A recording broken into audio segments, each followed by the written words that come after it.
दोस्तों, जय भीम, जय संविधान, जय लोकतंत्र, जय भारत। मैं आपकी दोस्त संध्या मैम। आज मैं पढ़ूंगी कॉन्स्टिट्यूशंस आर्टिकल 171। कल मैंने पढ़ा था 170 article composition of the legislative assemblies, विधानसभाओं की संरचना के बारे में बताया था।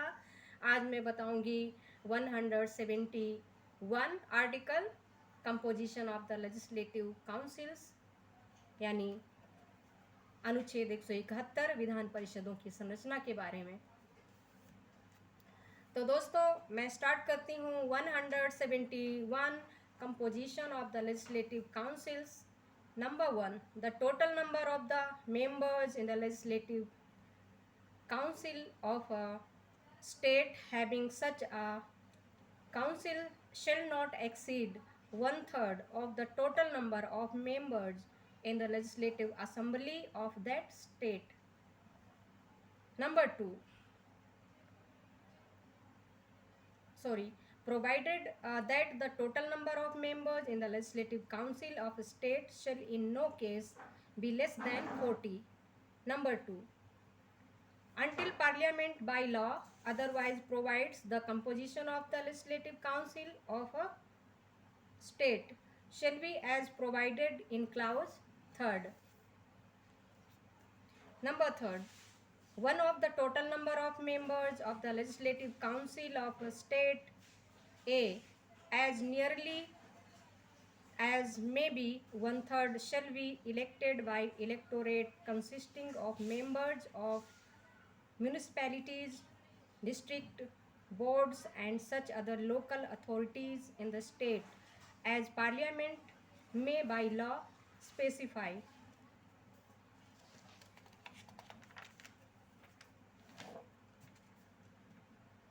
B, as nearly as may be 1/12 shall be elected by the electorates consisting of persons residing in the state who have been for at least 3 years graduates of any university in the territory of India, or have been for at least 3 years in possession of the qualifications prescribed by or under any law made by Parliament as equivalent to that of graduate of any such university. C, as nearly as may be 1/12 shall be elected by the electorates consisting of the person who have been for at least 3 years engaged in teaching in such educational institutions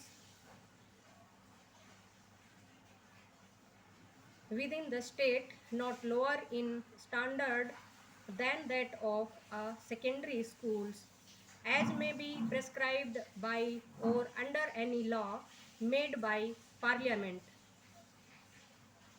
D, as nearly as may be one third shall be elected by the members of the Legislative Assembly of the state from amongst persons who are not members of the Assembly.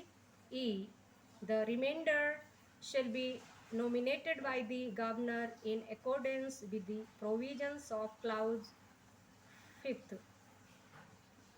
Number 4, the members to be elected under sub-clauses A, B, and C of clause 3rd shall be chosen in such territorial constituencies as may be prescribed by or under any law made by Parliament, and the elections under the said sub-clauses and under sub-clause D of the said clause shall be held in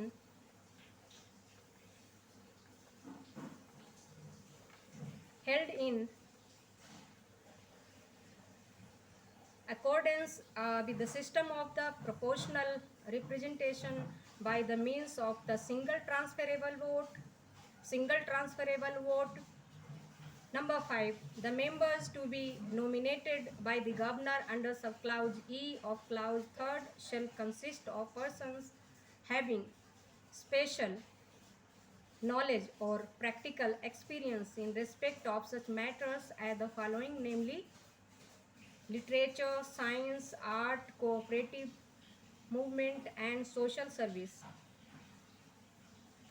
मैं हिंदी में पढ़ लेती हूँ।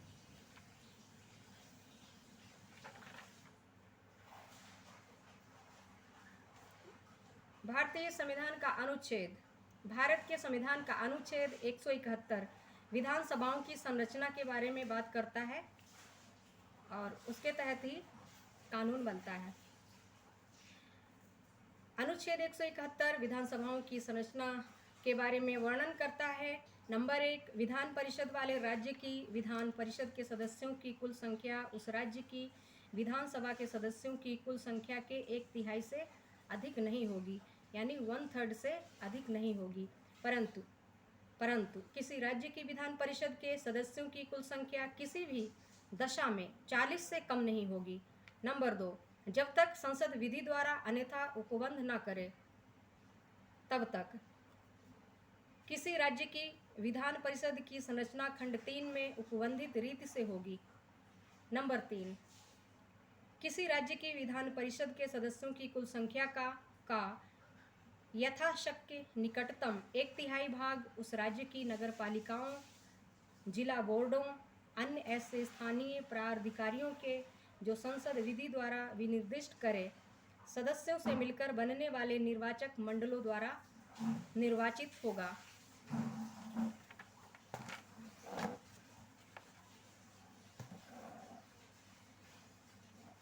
Number खा, यथाशक्य निकटतम 12वां भाग उस राज्य में निवास करने वाले ऐसे व्यक्तियों से मिलकर बनने वाले निर्वाचक मंडलों द्वारा निर्वाचित होगा जो भारत के राज्य क्षेत्र में किसी विश्वविद्यालय के कम से कम 3 वर्ष से स्नातक हैं या जिनके पास कम से कम 3 वर्ष से ऐसी अर्हताएं हैं जो संसद के द्वारा बनाई गई किसी विधि या उसके अधीन ऐसे किसी विश्वविद्यालय के स्नातक की अर्हताओं के समतुल्य विहित की गई हों।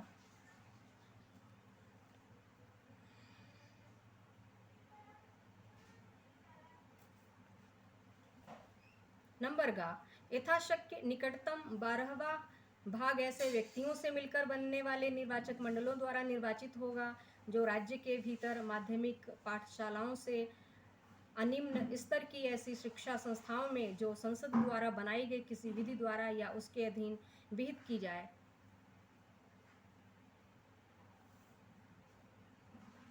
पढ़ाने के काम में कम से कम 3 वर्ष से लगे हुए हों।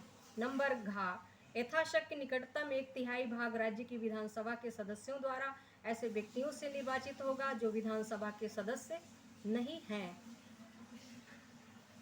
नंबर 1, शेष सदस्य राज्यपाल द्वारा खंड 5 के उपबंधों के अनुसार नाम निर्देशित किए जाएंगे। नंबर 4, खंड 3 के उपखंड का, उपखंड खा, उपखंड गा के अधीन निर्वाचित होने वाले सदस्य ऐसे प्रादेशिक निर्वाचन क्षेत्रों में चुने जाएंगे जो संसद द्वारा बनाई गई विधि द्वारा या उसके अधीन विहित किए जाएं तथा उक्त उपखंडों के और उक्त खंड के उपखंड घा के अधीन निर्वाचक आनुपातिक प्रतिनिधित्व पद्धति के अनुसार एकल संक्रमणीय मत द्वारा होंगे। नंबर 5, राज्यपाल द्वारा खंड 3 के उपखंड वा के अधीन नाम निर्देशित किए जाने वाले सदस्य ऐसे व्यक्ति होंगे जिन्हें निम्नलिखित विषयों के संबंध में विशेष ज्ञान या व्यावहारिक अनुभव है, अर्थात साहित्य, विज्ञान, कला, सहकारी आंदोलन और समाज सेवा। तो आज मैंने ये अनुच्छेद 171 पढ़ा है। और हाँ, मेरे चैनल को सब्सक्राइब करना ना भूलें और वीडियो को शेयर करें, लाइक कमेंट प्लीज़। आज के लिए इतना ही, तब तक के लिए जय भीम, जय संविधान। कल मैं पढ़ूंगी 172 अनुच्छेद।